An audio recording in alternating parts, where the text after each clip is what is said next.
is taking care about us right now while being in exile.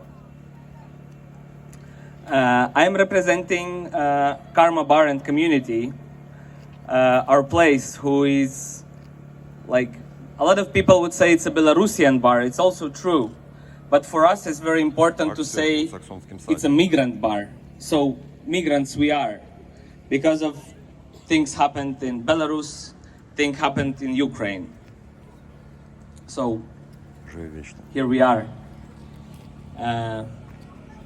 Шановні, для нас вельмі важна зрабіць гэты невялікі пакуль што мітынг, каб, па-першае, нагадаць усім, Украіна зараз спыняе расійскую агрэсію, і толькі заўдзякі гэта